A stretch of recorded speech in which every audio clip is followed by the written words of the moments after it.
बिहार के नियोजित शिक्षकों को सक्षमता परीक्षा लेना कहीं कोई साजिश तो नहीं है, या फिर सक्षमता परीक्षा के बाद राज्यकर्मी नियोजित शिक्षकों को बना देना उनके लिए एक बड़ा तोहफा तो नहीं है। इसी बीच शिक्षक समाज अटका हुआ है, भटका हुआ है, सोच रहे हैं। सोशल मीडिया पर इन तमाम प्रश्नों के लिए लिखे और पढ़े जा रहे हैं।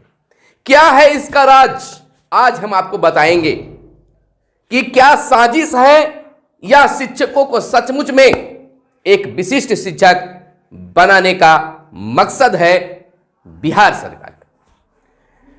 नमस्कार, मैं हूं आपके साथ सुनील बॉबी और आप इस समय देख रहे हैं मगध संवाद। हमेशा करीब वर्षों से नियोजित शिक्षकों के लिए आवाज उठाते आए हैं। जब जब शिक्षक किसी बात पर अटके नजर आ रहे हैं या भटके नजर आ रहे हैं, वहां पर हम आपको जरूर बताया है। कुछ दिन पहले ही जब के पाठक के इस्तीफा देने की बात आई थी,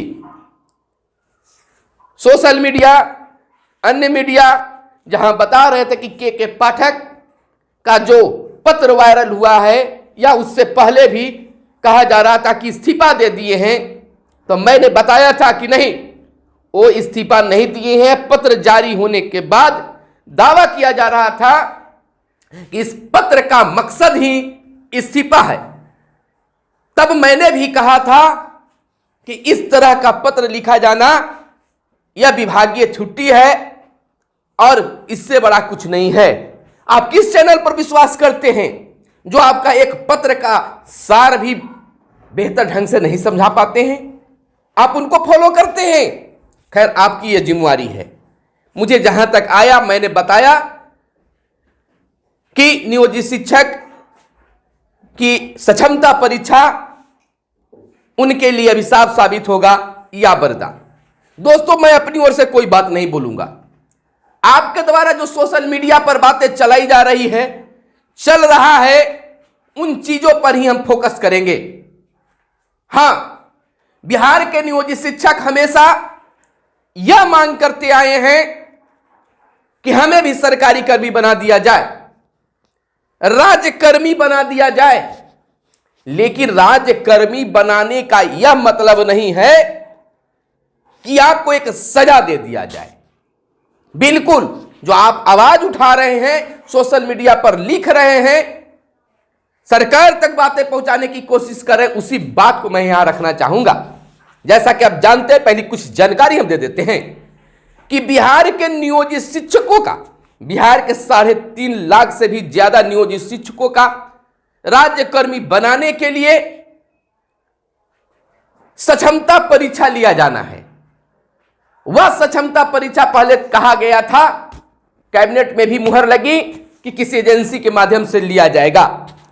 जब शिक्षक बहाली के प्रथम चरण में बिहार के मुख्यमंत्री ने नियुक्ति पत्र वितरण समारोह में यह घोषणा किया था कि एक मामूली सी परीक्षा लेकर हम उन्हें राज्यकर्मी, सरकारी कर्मी बना देंगे, तो दूसरी बार भी शिक्षक बहाली के दूसरे चरण में भी बिहार के मुख्यमंत्री नीतीश कुमार ने भरी मंच से भी कहा कि एक खास परीक्षा लेकर 3 बार मौका देंगे और उनको भी राज्यकर्मी बना देंगे। यानी कि जब मुख्यमंत्री आ रहे हैं, शिक्षा विभाग से संबंधित बातें बोल रहे हैं, तो नियोजित शिक्षकों की चर्चा जरूर कर रहे हैं। यह परीक्षा एजेंसी के माध्यम से होना था, जिसका तय भी हो गया, जैसा कि आप जान चुके हैं।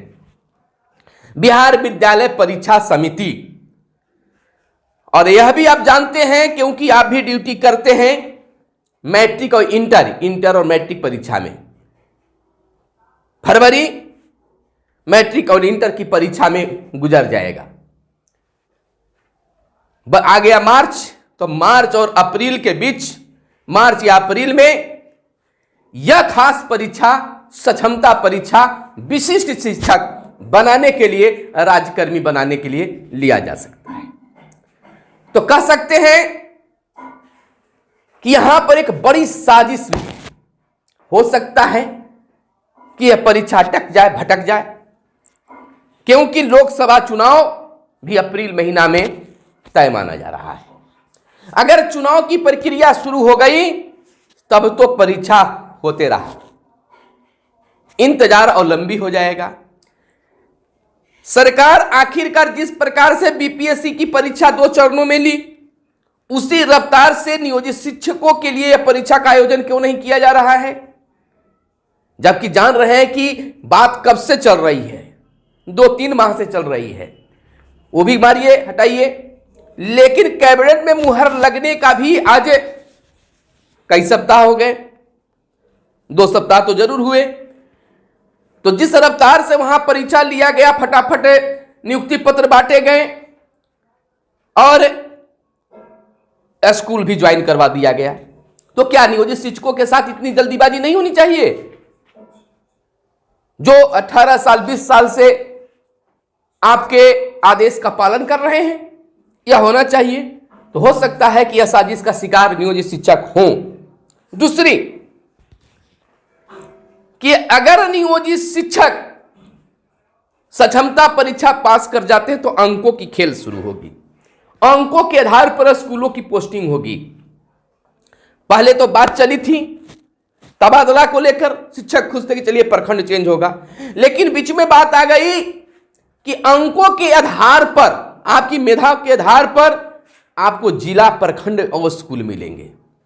अब बताइए कि जिस नियोजित शिक्षकों की ड्यूटी, सर्विस, सेवा काल 2-3 साल बच रहे हैं, उनकी पोस्टिंग औरंगाबाद में है फिलहाल वर्तमान में, और उन्हें मुजफ्फरपुर कर दिया जाए या मुजफ्फरपुर वाले को गया कर दिया जाए तो क्या परेशानी होगी, जिला बदर कर दिया जाएगा। तो इस पर सरकार को सोचनी चाहिए कि किसी को बसा बसाया घर उजाड़ा न जाए।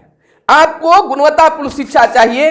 अगर ऐसा लग रहा है कि इसमें कोई बाधा है, और चाहिए भी, लगातार 20 वर्षों से एक ही जगह, एक ही स्कूल में शिक्षक है, तो उन्हें अन्य जगह जाना चाहिए। लेकिन जिला ट्रांसफर उन्हीं लोगों को किया जाए जो जिला ट्रांसफर चाहते हैं, अन्य लोगों को उसी जिले के उसी किसी प्रखंड में तबादला कर दिया जाए, स्थानांतरण कर दिया जाए, जैसा कि होता आया है भी नियमित शिक्षकों के साथ, जो चाहते हैं जिला से बाहर जाने के लिए, जो चाहते हैं प्रखंड चेंज करने के लिए। उसी तरह से नियोजित शिक्षक अभी जिस प्रखंड में है, जिस जिला के जिस प्रखंड में है, उसी प्रखंड में उन्हें कर दिया जाए, यानी कि जिस प्रखंड में है दूसरे प्रखंड में कर दिया जाए। इससे आपकी जो मंशा है कि गुणवत्तापूर्ण शिक्षा में सुधार होगी, शिक्षक ग्रामीण माहौल में नहीं उतर पाएंगे, कोई राजनीतिक नहीं कर पाएंगे, इस पर भी विराम लगेगा। जिला ट्रांसफर कर देने से उनकी दर्द को और आप बढ़ा दीजिएगा तो सरकार सुनेगी। आप आवाज उठाइए अगर शिक्षक हैं तो। इस समय माहौल जो है चुनावी माहौल है, सरकार आपकी बात सुनेगी और सचमुच में नियोजित शिक्षकों का अगर ट्रांसफर, बहुत सारे नियोजित शिक्षक हैं, अपना अपना घर बना लिए हैं, घर को सुदृढ़ कर लिए हैं। अब बच्चों की पढ़ाई की चिंता इस समय है, और जब बच्चे पढ़ने लायक हो गए हैं और उस समय उन्हें दूसरे जिले में भेज दिया जाए तो उनकी पढ़ाई तो बच्चों की गई।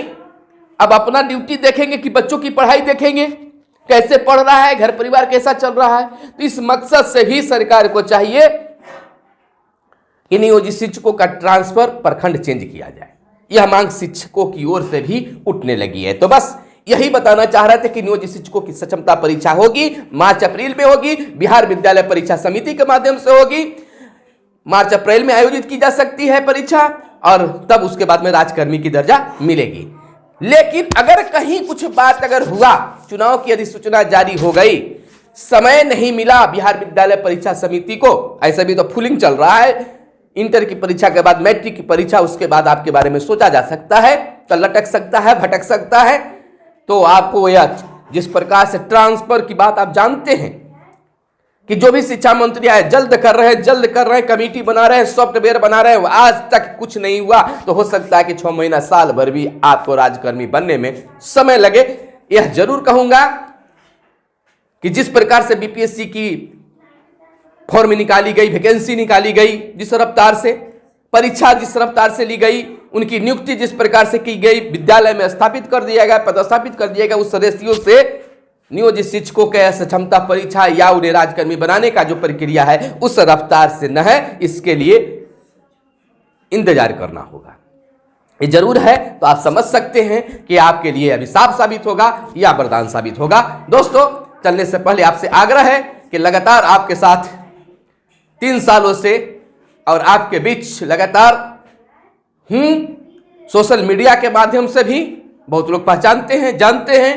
20 सालों से आपके कंधे से कंधे मिलाकर चल रहे हैं, सोशल मीडिया पर आपके लिए लिखते हैं और मगध संवाद के माध्यम से लगातार 3 सालों से आपके लिए आवाजें उठाते आए हैं। तो जो साथी, जो शिक्षक, जो शिक्षिका बहने, मित्र अगर चैनल को सब्सक्राइब नहीं किए होंगे तो जरूर सब्सक्राइब करके हमारी सदस्यता संख्या को बढ़ा दीजिए ताकि आपका मगध संवाद एक ब्रांड सा बन जाए। फिर मिलते हैं अगले वीडियो में, तब तक के लिए दीजिए इजाजत। धन्यवाद। जय हिंद, जय भारत, वंदे मातरम।